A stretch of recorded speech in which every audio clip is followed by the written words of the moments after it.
하나님의 말씀, 신약성경 골로새서입니다. 골로새서 2장 9절에서 15절까지입니다. 제가 가진 성경은 신약성경 325면에 있습니다. 골로새서 2장 9절에서 15절까지입니다. 우리 교독해서 읽도록 하겠습니다. 그리고 마지막 절은 다 함께 합독하도록 하겠습니다. 9절 제가 먼저 읽습니다. 그 안에는 신성의 모든 충만이 육체로 거하시고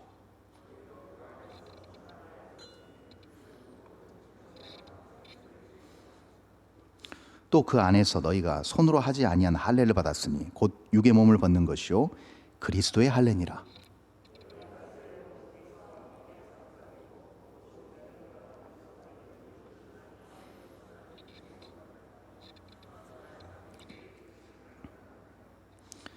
또 범죄와 육체의 무할례로 죽었던 너희를 하나님이 그와 함께 살리시고 우리의 모든 죄를 사하시고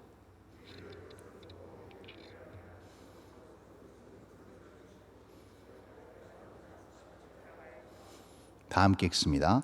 통치자들과 권세들을 무력화하여 드러내어 구경거리로 삼으시고 십자가로 그들을 이기셨느니라. 아멘. 영어로 잘 번역이 안 되는 한국말이 몇 가지 있는데요. 그중에 대표적인 게 한 글자로 우리가 많이 쓰는 단어입니다. 바로 한이죠. 한. 한이 많다. 한을 품었다. 이런 말 쓰지 않겠습니까? 근데 우리가 보통 이 한국말 한을 영어나 또 다른 서구권 언어에서 풀이가 굉장히 어렵습니다. 우리는 한 하면 바로 어떤 의미인지 다 이것이 정말 뼛속 깊숙이 정말 새겨지지만 이해되지만 서구 언어에서는 이것을 표현하기가 여간 어려운 것이 아닙니다. 근데 반대로 영어 또 서구 언어에서 어떤 한 단어가 한국말로 표현이 안 되는 단어가 있습니다. 너무나도 성경적이고 너무나도 진리에 아주 근접한 너무나도 명단어가 하나 있는데 그게 안타깝게도 한국말로 번역하기가 매우 어렵습니다. 그 단어가 어떤 단어냐면 바로 인테그리티라는 단어입니다. 들어보셨을 거예요. 인테그리티. 포르투갈어로는 인테그리다즈라고 하죠. 이게 라틴어에서 기원한 말입니다. 보통 이 인테그리티라는 단어는 어떤 단어냐면 이런 뜻을 가지고 있습니다. 보통 정직, 성실 그런 의미를 가지고 있어서요.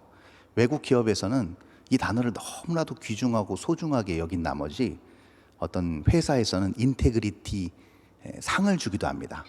그래서 인테그리티 어워드라고 해가지고 그 상을 주기도 해서 정직하고 성실한 사원에게 이런 상을 수여하기도 합니다. 그만큼 보통 우리가 이 인테그리티라는 단어를 정직이나 성실로 많이 우리가 바꿔서 그렇게 번역하고 사용하고 있는데요. 사실 정확하게 얘기하면 그 뜻이 아닙니다. 너무 가볍습니다. 그 단어에 대한 이 한국말의 번역이 가볍다는 말은 무슨 말이냐면 단순히 그런 의미가 아니라는 것이죠. 그러면 조금 더 근접한 뜻이 어떤 뜻이냐면 바로 무결성이라는 뜻입니다. 무결하다, 흠이 없다 그런 뜻이 되겠습니다. 그래서 정말 그 부담스러운 단어임과 동시에 너무나도 모든 정말 이 땅에서 열심히 살아보고자 하는 모든 사람들이 추구해야 될 어떤 삶의 정의를 그렇게 한 단어로 우리가 인테그리티라고 표현할 수 있을 것입니다. 그러면 이 무결성은 어떤 무결성을 얘기하는가? 그것은요, 바로 우리 내면에 있는 수많은 여러 성품들이 있고 재능들이 있습니다. 그렇죠? 그 성품과 재능을 온전히 하나로 일치시키는 겁니다. 그래서 그걸 하나로 일치시켜서 온전하게 완전하게 이루어내는 것을 인테그리티라는 표현으로 쓰고 그 단어 안에 그런 표현들이 담겨져 있습니다. 그래서 쉽게 말해서요, 언행일치가 안 된다 할 때는 인테그리티한 사람이 아닙니다. 예를 들어서 거짓말을 했어요. 근데 잘못을 인정하고 제가 거짓말했습니다. 사과합니다. 인테그리티 아닙니다. 정직은 될 수 있습니다. 그렇죠? 거짓말했지만 솔직하게 모든 것을 드러내고 정직하고 진실하게 얘기는 했을지 몰라도 인테그리티한 사람은 아닙니다. 왜요? 자기 내면에 있는 어떤 좋은 것들을 정확하게 말로서 표현했다면 그것이 일치돼야 됩니다. 만약에 자기 내면에 있는 것들이 어떤 A라는 것으로 소개가 됐을 때 그 행동도 똑같이 A로 일치돼야 되는데 B로 나갔다. 그러면 그건 인테그리티한 삶이 아닌 것이죠. 그래서 대표적인 예가 복합적이지만 대표적인 예가 바로 언행의 일치라고 할 수 있을 것입니다. 그리고 거기서 끝나는 것이 아니고 그런 언행이 일치된 삶, 즉 신념을 가지고 무엇인가 어떤 내가 믿음을 가지고 나의 모든 자원과 재능과 성품을 다 동원해서 그것을 하나로 묶어서 정확하게 그것을 이루면서 나아가는, 흔들림 없이 성실하게 꿋꿋하게 환경과 모든 것을 초월해서 그렇게 가는 삶을 우리가 인테그리티라고 표현합니다. 그러니까 이게 얼마나 숭고한 뜻이에요, 그렇죠? 엄청나게 깊은 또 좋은 뜻을 담고 있는 것이죠. 자, 그런데 여기서 우리가 이 단어를 너무나도 우리가 깊게 생각해보고 나도 그렇게 인테그리티한 사람이 되고 싶다라는 마음을 다 품고 계실 겁니다. 저도 그러니까요.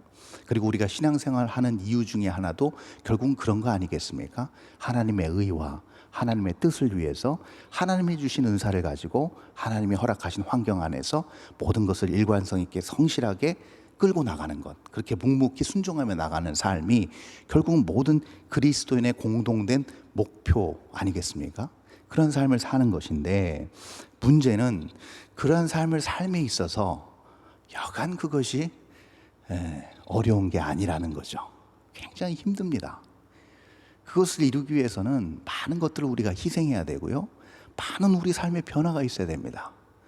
근데 저도 그렇지만 여기서 신앙생활을 지금 20년, 30년 아니면 일평생 해서 여기까지 오신 우리 성도님들도 마찬가지이실 거예요.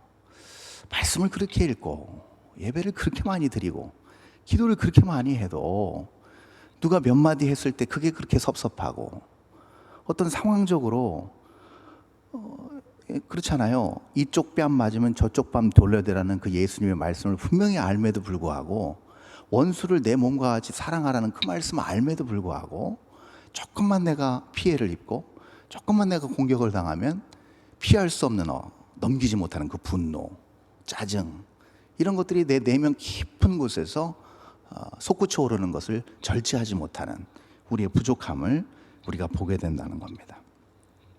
사랑해야 한다 하면서도 신념을 가지고 교회 안에서 또 사회 안에서 열심히 섬기고 봉사하지만 무슨코 누가 어떤 말을 한마디 던졌는데 그것이 아주 섭섭하고 심각한 상처가 돼서 주눅들고 고통받는 그런 부분들이 있습니다. 사회에서 열심히 성실하게 그리고 정직하게 나름의 삶을 잘 갖고 오면서 여기까지 왔고, 그걸 통해서 타인들에게 많은 인정을 받은 그런 삶이었습니다. 그런데 결국 뭔가 내 스스로 나의 삶에 대해서 만족하지 못하는 그때 찾아오는 허무함과 공허함, 이런 것들도 있다라는 거죠. 열심히 준비하고 노력했습니다. 기도 많이 했습니다. 그래서 이거는 반드시 돼야 될 일이고 이건 해결돼야 될 문제였습니다. 그런데 결국 내가 원하는 결과가 나오지 않았을 때, 내가 원하는 만큼 뭔가를 얻지 못했을 때 그 절망, 그 좌절, 거기서 끝나는 것이 아니고 거기서 아예 헤어나오지 못하는 그런 안타까운 상황들, 그런 인생의 이야기들, 멀지 않은 이야기라는 것이죠. 말씀 안에서 우리가 변화되고 말씀 안에서 새롭게 되고 말씀 안에서 능력을 얻는 삶임에도 불구하고 우리 삶 가운데서 그런 것들이 여전히 존재한다는 것입니다. 아무리 신앙생활을 오래 해도 고쳐지지 않는 모난 성품과 악한 그 인생의 쓴뿌리들, 이런 것들이 왜 여전히 존재하는가? 왜 여전히 이것은 우리의 삶을 계속 갉아먹는 것처럼 기생충처럼 붙어서 떨어지지 않는 이유가 무엇일까? 거기에 대해서 오늘 본문 첫 절 바로 앞에 8절이 이 부분을 잘 설명해 주고 있습니다. 그 이유에 대해서요. 자, 2장 8절을 한번 보도록 하겠습니다. 그 이유가 왜 그런지 바울이 이렇게 설명해 주고 있습니다. 이렇게 기록되어 있습니다. 누가 철학과 헛된 속임수로 너희를 사로잡을까 주의하라. 이것은 사람의 전통과 세상의 초등 학문을 따름이 아니요 그리스도를 따름이 아니니라. 네, 바울이 이렇게 정의하고 있습니다. 골로새 교회 성도들한테. 그런 철학과 헛된 속임수로 사로잡힌다는 거예요. 골로새 교회 성도들이 분명히 예수님 믿고 신앙생활 하는 사람들입니다. 로마의 박해 가운데서도 목숨 내어 걸고 그렇게 신앙생활 열심히 함에도 불구하고 여전히 세상의 철학과 헛된 속임수가 그들을 사로잡고 있다는 겁니다. 근데 여기서 중요한 것이 초등 학문을 따른다는 거예요. 그리고 그리스도를 따르지 않기 때문이라고 지금 바울은 정의하고 있습니다. 여기서 따름이라는 표현은 어떤 의미를 담고 있는가? 무엇 아래에 있다는 표현입니다. 따른다는 말은, 즉 다시 말해서 지배를 받는다는 의미입니다. 세상의 어떤 사조, 그렇죠? 세상의 어떤 도덕, 윤리, 또 세상의 어떤 추구하는 가치, 이런 어떤 지배를 받는다는 것이죠. 분명히 그리스도인이고 성경을 믿고 신앙생활을 함에도 불구하고 그 가치 아래 종속되어 있다는 겁니다. 그래서 거기에 지배를 받는다는 거예요. 그런데 우리 그리스도인들이 자 생각해 보십시오. 그 당시에 골로새 교회 교인들뿐만 아니고 우리도 역시 마찬가지입니다. 그리스도를 믿는다는 것, 그리고 성경을 믿는다는 것은 결국 무엇인가? 삶의 주인으로 우리 주님을 모신다는 거 아니겠습니까? 그 얘기는 결국 무슨 얘기냐면 세상의 사조와 세상의 가치 밑으로 우리가 들어가는 것이 아니고 예수님의 지배를 받겠다는 겁니다. 예수님의 통치를 받겠다는 결단이에요. 우리 삶이 그렇게 바뀐다는 겁니다. 근데 여기 분명히 바울이 8절 하반절에서 이렇게 얘기하지 않습니까? 그리스도를 따름이 아니다. 어찌 그리스도를 따르지 않는 것일까? 예수님 믿고 말씀대로 살려고 노력하는 삶이 왜 그리스도를 따르는 삶이 아닐까? 여기에 대한 정확한 진단을 또 바울이 하고 있습니다. 사도 바울이 이 부분, 이 괴리적 어떤 그런 고민, 바울 역시도 이런 고민이 있었겠죠. 이 어떤 경험에서 흘러나오는 이런 고민을 그 다음 본문 9절과 10절에서 이렇게 바울이 정의하고 있습니다. 자, 오늘 본문 첫 절 9절과 10절입니다. 이렇게 나타나 있죠. 그 안에는 신성의 모든 충만이 육체로 거하시고 너희도 그 안에서 충만하여졌으니 그는 모든 통치자의 권세의 머리시라. 이렇게 표현하고 있습니다. 자, 여기서 제가 색깔을 칠해놨습니다. 9절과 10절 똑같은 단어입니다. 똑같은 표현입니다. 그건 뭐냐면 충만함이라는 것이죠. 충만함. 보통 우리는 충만함을 생각할 때 이것을 먼저 떠올립니다. 뭘 떠올려요? 성령의 충만함을 떠올리죠. 그렇죠? 자, 그러면 여기서 제가 질문을 던지겠습니다. 성령의 충만함을 우리가 그토록 사모하고 성령의 충만함을 위해서 그렇게 많이 기도하는 이유가 무엇입니까? 성령 충만함은 어떻게 되길래 그렇습니까? 자, 여기에 대한 어느 나름의 답을 가지고 계실 것입니다. 또 성령 충만을 또 소원하고 기대하는 마음으로 또 이 자리에 계신 것 아니겠습니까? 그게 또 신앙생활의 중요한 목표 중에 하나겠죠. 보통 그런데 우리가 성령의 충만함을 위해서 기도하고 성령의 충만함을 소망하고 바란다 할 때 그것은 무엇과 연결돼서 생각을 하는가? 능력과 연결해서 생각합니다. 그래서 성령 충만을 받기만 하면, 성령이 충만하게 내 안에 임해 계시기만 하면 내가 그동안 못했던 일도 하게 되고, 그렇죠? 그리고 시험도 이기게 되고 세상에서 막 당당하게 하나님의 뜻을 전하고 전도하고 선포하고 내 모든 삶이 달라지고, 그러한 놀라운 어떤 그 획기적인 변화, 어떤 이 세상과는 견줄 수 없는 능력을 소유하게 되는 것으로 우리는 그렇게 생각하게 된다는 겁니다. 어떤 진귀한 능력을 갖추게 된다는 그런 어떤 관점으로 우리가 많이 성령 충만을 접근할 때가 있습니다. 그런데 그것이 다가 아님을, 그런 부분도 없지 않아 있지만 그것이 본질적으로 성령 충만이 아님을, 또 바울이 여기 지금 9절과 10절에서 얘기한 충만함이 그러한 뜻이 아님을 그 다음 절 11절에서 보여주고 있습니다. 자, 11절을 한번 읽어볼까요? 자, 중요한 구절이니까 우리 한번 다 함께 11절을 읽겠습니다. 시작. 또 그 안에서 너희가 손으로 하지 아니한 할례를 받았으니 곧 육의 몸을 벗는 것이요 그리스도의 할례니라. 예, 아멘. 지금 여기에 비밀이 숨어져 있습니다. 지금 9절과 10절에서 바울이 언급한 그 충만함은 예수 그리스도의 그 육체, 그 몸 안에 하나님의 그 모든 신성이 그대로 충만하게 임한 것과 동시에 그 예수 그리스도의 지배하에 있는, 거기에 종속된 모든 그리스도인들 또한 예수님 안에서 충만함을 누릴 수 있는 그 비밀이 무엇인가? 바로 11절에서 육의 몸을 벗고 그리스도의 할례를 받을 때 가능하다. 결국 그것을 얘기한다라고 지금 바울은 얘기하고 있습니다. 자, 이게 무슨 말인가? 결국 우리가 보통 기도하고 바라는 그 충만함은 쉽게 얘기해서 이겁니다. 여러분 잘 들어보십시오. 이해가 잘 되실 거예요.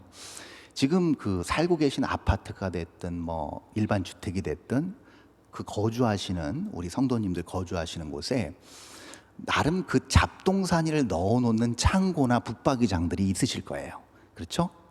손님 뭐 목사님 신방 온다 하면 급하게 거기다 다 일단 밀어놓는, 그렇죠? 그 비밀의 장소 있을 겁니다. 누가 열면 큰일 나는 그곳. 거기에 모든 잡동사니를 다 넣어놓습니다. 그렇죠? 근데 그 잡동사니는 가만히 있는 게 아니라 점점 쌓여갑니다. 창고가 됐든 붙박이장이 됐든. 그러면 어느 날 정말 보다 참다 못해 이제 본격적으로 치우기 시작합니다. 다 꺼내놓습니다. 뭐 그릇, 뭐 장난감, 뭐 옷, 옛날 옷들 다 꺼내놓습니다. 그리고 뭐 구석에 이제 손이 안 닿는 곳에 쌓인 먼지까지 다 털고 싹 깨끗하게 닦아놨습니다. 자, 그렇게 닦아놓고 딱 비워놨습니다. 자, 그럼 여기서 질문이 있습니다. 그렇게 완벽하게 싹 깨끗하게 비워놨을 때 여러분 그게 얼마나 갈까요? 제 경험상 한 달이 못 가더라고요. 식구가 많은 걸 감안해도 여러분 6개월 이상 지속 안 됩니다. 왜요? 그 자리는 식구 모두가 뭐예요? 잡동사니 있던 자리거든요. 불필요한 물건 그냥 거기다 던져놓는 자리로 인식하고 있거든요.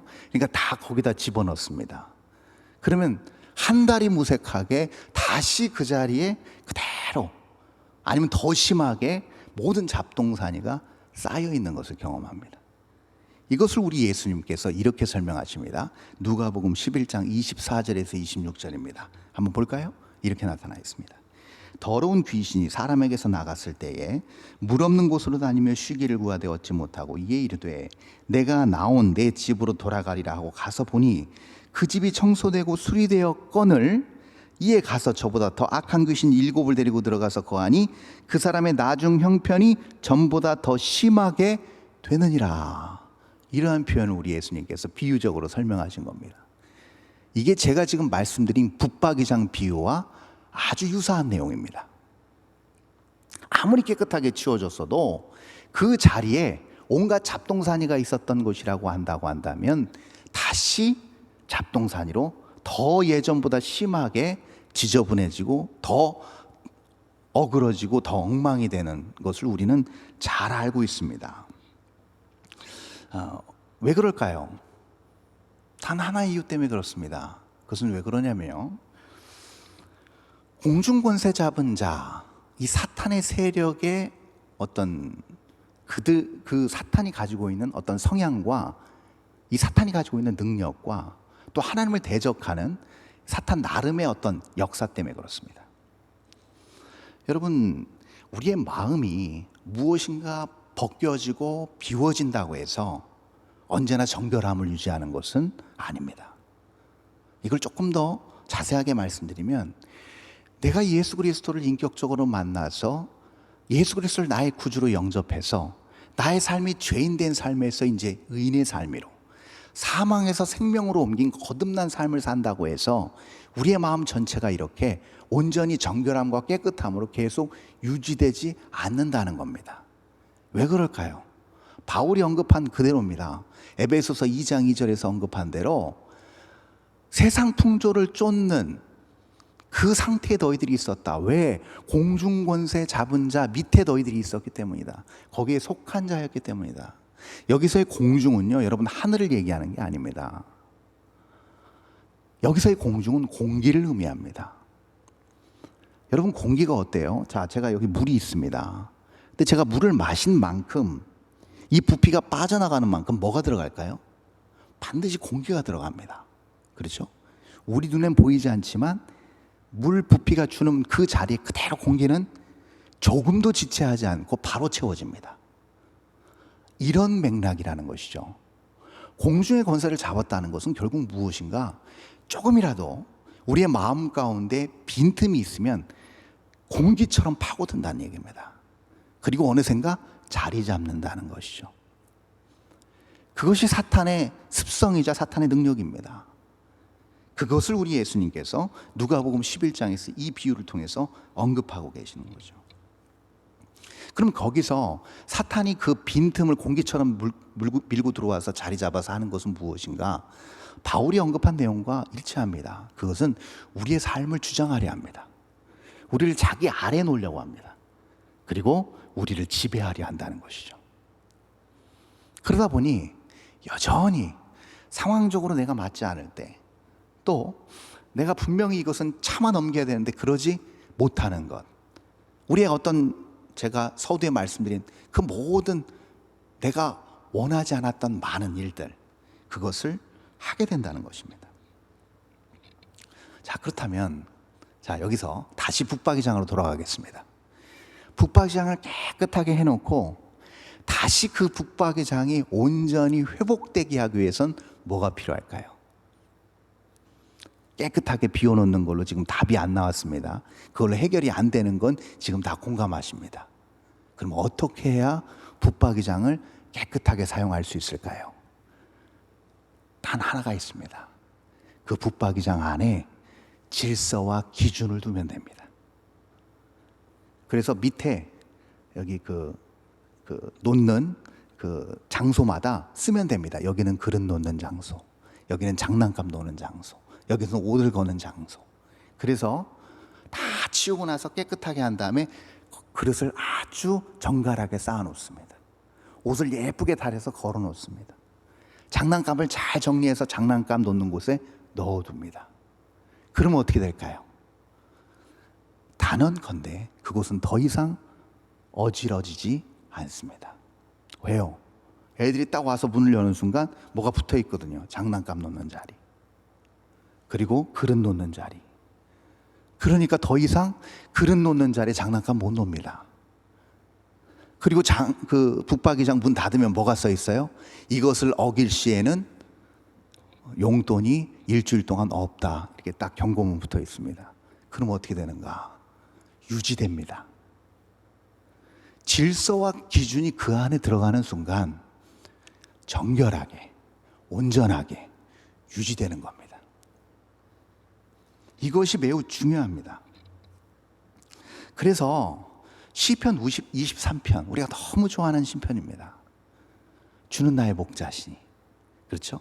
나를 푸른 초장으로 인도하신다. 쉴 만한 물가로 인도해서 꼴을 먹게 하신다. 내가 사망의 음침한 골짜기 걸을지라도 해를 두려워하지 않은 것은 주의 지팡이와 막대기가 나를 안위하십니다. 그것이 다윗의 이 빛나는 시편 23편의 고백입니다. 근데 이 23편의 고백 중에서 5절이 눈에 띄게 오늘 은혜가 되는 이유가 무엇인가? 이렇게 다윗이 고백합니다. 주께서 내 원수의 목전에서 내게 상을 차려주시고 기름을 내 머리에 부으셨으니 내 잔이 넘치나이다 라는 표현을 쓰십니다. 그 표현을 썼습니다. 자, 주께서 내 원수의 목전에서 상을 차려주시고 기름을 부으셨다는 게 무슨 말씀일까요? 택하셔서 하나님의 백성으로, 자녀로, 일꾼으로 택해서 삼아주셨다는 겁니다. 그리고 기름을 콸콸콸 머리에 부어주셨어요. 그 얘기는 이제 너는 거룩하게 구별됐다는 겁니다.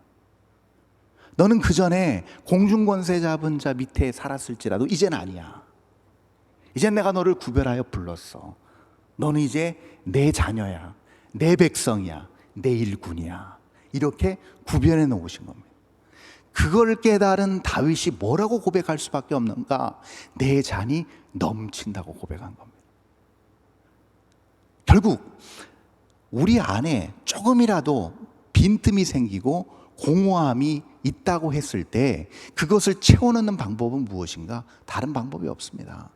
철저하게 매 순간마다 빠지지 않고 하나님의 질서와 기준으로 채워넣는 방법밖에 없습니다.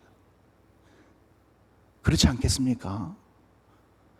우리가 어떻게 이 땅에 살아가야 되는지, 우리가 어떤 태생인지, 어떻게 우리가 구원받았는지, 그 모든 하나님의 그 진리의 약속과 하나님께서 일하시는 모든 방법과 또 앞으로 베푸실 모든 계획이 그대로 우리 마음 중심 안에서 자리 잡을 때, 그것이 질서와 기준으로 온전하게 세워질 때, 그럴 때 우리는 그 어떤 사탄이 우리 빈틈을 비집고 들어올 수 없을 만큼 충만해지게 채워진다는 겁니다.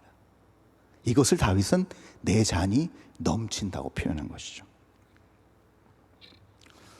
그러니 이러한 질서와 기준이 세워졌으니 어찌 세상이 두렵겠으며 어떤 문제가 그렇게 우려스럽고 걱정스럽겠습니까?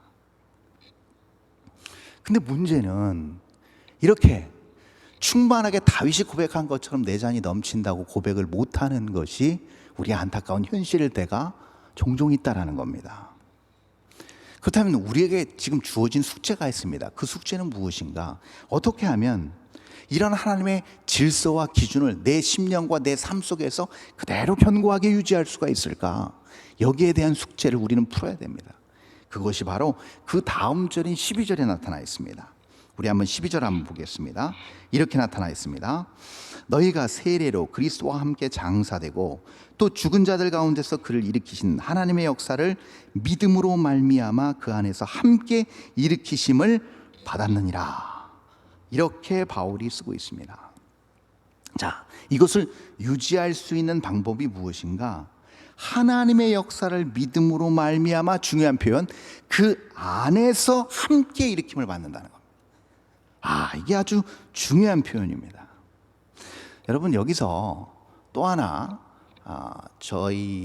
제 과거의 어떤 경험에서 익숙한 어떤 그런 부분을 잠깐 소개하자면 이렇습니다. 여러분, 그 중고등학교 시절에 영어 단어 많이 외우셨을 겁니다. 맞아가면서 외워도 참 안 외워지는 영어 단어와 문장들 기억나시려는지 모르겠어요. 근데 왠지 지하철이나 이런 데서 가끔씩 외국인 만나면 그렇게 맞아가면서 공부했어도 선뜻 단어나 문장이 떠오르지 않고, 그렇죠, 외국인만 보면 도망가고 싶을 때가 있습니다. 그렇죠? 그게 왜 그러는가? 아무리 많은 단어와 아무리 많은 문장이 내 머릿속에 있다 하더라도 말이죠, 여러분, 언어를 소통하기 위해서는 뭐가 필요한가? 이 뇌 안에 또 다른 방이 하나 존재해야 됩니다. 방이 하나 생성돼야 됩니다. 그 방은 어떤 방인가? 그 방은 외국인을 만나면 번역과 통역 없이 바로 나오는 방입니다. 그 방이 만들어진 사람이 동시통역하는 겁니다. 그 방이 만들어진 사람이 외국인과 교감하는 겁니다.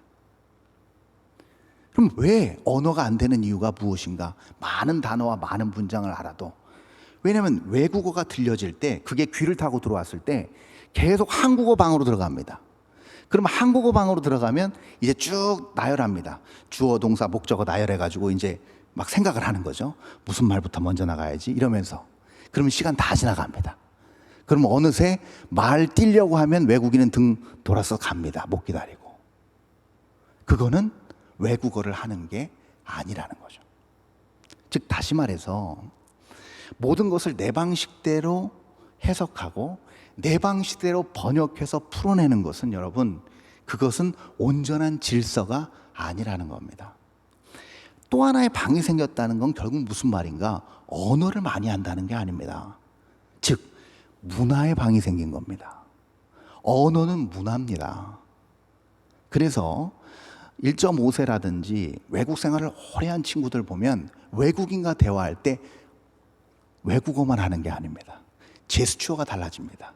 표정이 달라집니다. 마치 두 인격을 가진 것처럼 완전히 다른 사람처럼 외국인 앞에서 아주 자유롭게 의사소통을 합니다. 왜 그러는가? 그게 문화이기 때문에 그렇습니다. 문화의 방이 생긴 겁니다. 그래서 결국 언어는 문화인 것이죠. 그래서 한국에서 아무리 영어를 한다 하더라도 여러분 그 문화를 모르면, 그 나라의 문화를 모르면 결국은 언어 소통은 표면적으로 될 수 있을지 모르겠지만 감정의 교감과 어떤 진솔한 대화를 나누기는 어려움이 있다는 거죠. 문화가 생겼다는 건 뭐냐면 그것은 강력한 영향력이 내 안에서 자리 잡았다는 얘기입니다. 왜냐하면 여러분 문화는 뭐의 기준이 되는가, 뭐를 세우는 중요한 발판이 되는가, 질서와 기준을 세우는 중요한 발판이 됩니다. 자, 단적인 예로요, 500년 전에 조선 왕조에서 시행했던 그 법을 지금도 우리는 사용하지 않는 이유가 뭘까요? 문화가 바뀌었기 때문입니다. 문화가 바뀌면서 기준과 질서도 바뀌게 되는 것과 같은 이치입니다. 굉장히 중요한 문화는 질서와 기준을 세우는 잣대가 되는 것이죠. 이것을 지금 바울이 12절에서 뭐라고 얘기하는가? 그러면 이 문화, 이 공동체는 어떤 공동체인가? 예수 그리스도의 공동체라는 겁니다. 여러분, 그래서 우리가 정말 경계해야 될 것이 무엇인가? 이 코로나19가 굉장히 장기화되면서 정말 이 바울이 언급한 교회의 문화, 그리스도의 문화가 많이 퇴색되고 많이 위축되는데 우리가 큰 위기감을 느껴야 된다는 겁니다. 어디서나 모니터 앞에서 예배드리면 예배드리는 거 맞지 않냐? 무소부재하신 성령 하나님께서 우리의 예배를 받으시지 않겠냐라고 얘기합니다. 여러분, 이 관점에서 틀린 말입니다. 예, 예배 받으시죠. 예배 그렇게 드릴 수 있죠. 그러나 지금 바울이 12절에서 언급한 그리스도와 함께라는 이 말은 결국 하나님께서 언제나 우리와 어느 시간 어느 장소에도 함께 가시지만 중요한 것은 주님 머리 대신 공동체 안에서의 문화를 조성하는 것도 중요한 그리스도인들의 책무라는 겁니다. 이거를 놓치면 안 된다는 겁니다. 아무리 코로나가 창궐한다 하더라도 여기서 우리가 놓치지 않아야 될 것, 그냥 편하게 간다고 영적인 긴장을 늦추는 것, 이것은 잘못된 것이라는 겁니다. 같이 기도하고 같이 예배하고 같이 교제하고 같이 사역하는 이유가 바로 여기에 있습니다. 혼자 신앙생활 할 수 있고 나도 교회니까 어디서나 내가 혼자 말씀 보고 기도하면 나도 한 교회로서 신앙생활 하지 않겠는가? 아니요, 틀린 얘기입니다. 그럴 수 없습니다. 왜냐하면 우리가 동떨어진 어떤 산속에 들어가서 신앙생활을 하지 않는 이상 우리는 교회를 떠나서 어디로 가게 되는가? 하나님이 통치하시는 곳이 아닌 공중권세 잡은 자가 통치하는 영역의 문화 속에 있기 때문입니다. 거기서 아까 말씀드렸지만 아무리 노력해도 안 되는 우리의 그 습을 그대로 가지고 가면서 어찌 우리가 반듯하게 설 수 있다고 자신 있게 말할 수 있겠습니까? 못합니다. 그래서 교회는 이 땅에 존재하는 것이고, 그래서 모든 구성원들, 교회 모든 구성원들과 지체들은 그래서 존재하는 것이고, 우리가 금요일마다 이 강단에서 정말 한 사람 한 사람을 놓고 기도하는 것도 그 같은 맥락입니다. 병원에 혼자 누워있다고 그게 혼자 누워있는 것입니까? 아니죠. 먼저는 주님께서 함께 계시는 거 맞죠. 그러나 믿음과 확신이 있는 이유는 뭐예요? 아, 그렇구나. 저 멀리 서울에서, 내가 지방에서 이렇게 병원에 있지만 저 멀리 서울에서 우리 평강의 교우들이 나를 위해서 기도하고 있구나. 이게 얼마나 큰 힘과 위로가 되겠습니까? 바울의 서신서 곳곳을 보십시오. 이 위대한 바울도 그 기도의 힘으로 그가 너끈히 사역할 수 있었습니다. 그 원리는 지금도 여전히 동일하게 하나님께서 사용하시는 그러한 방법입니다. 영적인 유익이고요. 여러분, 이런 어떤 질서, 이러한 기준을 사실은 우리가 왜 견고하게 유지하고 또 이것을 온전히 세워나가지 못하는 이유가 무엇인가? 그것은요, 바로 아까 서두에서 우리가 무너지고 절망하고 좌절하는 이 모든 것들의 어떤 근본적인 이유는요, 이 기준과 질서가 아무리 견고해도요, 본능을 이기지는 못합니다. 자, 지금 우리가 다 법을 지키고 삽니다. 근데 북한에서 예를 들어서 군사 도발을 하고 침략을 한다고 생각해 보십시오. 여러분, 우리의 질서와 기준은 아무 의미가 없습니다. 짐 싸서 도망가야 됩니다. 그렇죠? 왜요? 살기 위한 본능이 이 질서와 기준을 앞서기 때문에 그렇습니다. 그래서 질서와 기준은요, 본능 앞에서 힘을 못 씁니다. 먹고 싶은 욕구, 살고 싶은 욕구, 이 욕구가 더 앞서는 것이죠. 그런데 여러분, 이 기본적인 죄된 본성과 욕구를 제어할 수 있는 유일한 능력이 존재합니다. 그래서 우리는 여기서 예배를 드리고, 그래서 우리는 하나님 말씀에 귀를 기울이는 이유가 거기 있습니다. 그 본능까지도 제어하는 그 능력이 무엇일까? 여러분, 본문 마지막 14절, 15절입니다. 이렇게 나타나 있습니다. 우리를 거스르고 불리하게 하는 법조문으로 쓴 증서를 지우시고 제하여 버리사 십자가에 못 박으시고 통치자들과 권세들을 무력화하여 드러내어 구경거리로 삼으시고 십자가로 그들을 이기셨느니라. 아멘. 다른 게 아닙니다. 바로 십자가입니다. 왜 그럴까요? 왜 십자가가 우리의 본능까지도 통제하고 제어할 수 있는 유일한 능력이 될까요? 왜냐하면 십자가는 죽으실 수 없는 분이 죽으신 사건이기 때문에 그렇습니다.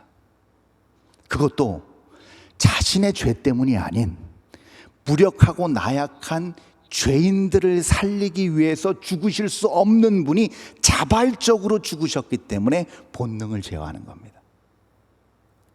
자, 그렇다면 이 정신이 그대로 우리 안에 들어오게 되면 우리 역시 마찬가지입니다. 우리도 뭘 보게 될까요?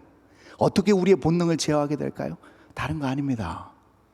내가 하나님의 뜻, 하나님의 말씀, 하나님의 계획을 이루기 위해서 내 목숨까지도 주님 앞에 온전히 드리겠습니다. 내 삶을 주님 앞에 온전히 바치겠습니다 라고 했을 때 우리의 본능은 그 모든 고귀한 우리의 생각 밑으로 들어가게 됩니다. 본능이 우리를 통제하지 못합니다. 그렇지 않겠습니까? 모든 본능은 살기 위한 것인데 삶을 하나님의 말씀에 포기하고 던졌습니다. 못 박아버렸습니다. 그러니 본능이 설 자리가 어디 있겠습니까? 순수한 하나님의 놀라운 사랑과 그 십자가의 능력이 나를 지배할 뿐이겠죠. 그럴 때 진정으로 우리의 삶이 변화가 됩니다. 생명으로 움트고 싹 틉니다. 모든 구습이 다 벗겨져 나갑니다. 새로워집니다. 아름다워집니다. 소망과 희망에 온전히 기쁨이 충만해집니다. 여러모로 우리는 어려운 시기를 지금 통과하고 있습니다. 만만치 않습니다. 그런데 이 어려운 시기에 신앙인으로 말씀을 붙잡고 살아가는 우리에게 있어서 절대로 놓치지 않아야 될 것이 무엇인가? 바로 십자가의 능력입니다. 그 어느 때보다도 절실합니다. 그 어느 때보다도 필요합니다. 그것은 바로 나를 위해 골고다에서 십자가에 자기 몸을 내어주신 그 놀라운 사랑에 의지하여 살아가는 것입니다. 이 방법밖에는 다른 방법이 없습니다. 그 능력으로만 우리는 죄된 본능을 이겨낼 수 있습니다. 그 능력으로만 우리는 삶의 가장 중요한 가치와 기준을 유지할 수 있습니다. 결국 그 능력으로 우리는 인테그리티한 삶으로 그리스도 안에서 충만한 변화를 이루게 될 것입니다. 이러한 놀라운 은혜를 소망하며 어둡고 힘든 고난의 터널을 걷고 있다 할지라도 하나님께서 우리에게 먼저 베푸리신 선제적으로 해결해 주신 모든 그 능력에 힘입어 우리도 그런 놀라운 세상이 감당할 수 없는 능력으로 변화되는 아름다운 삶, 복된 삶, 지혜로운 삶으로 귀하게 하나님 앞에 쓰임받는 우리 모두가 될 수 있기를 바랍니다.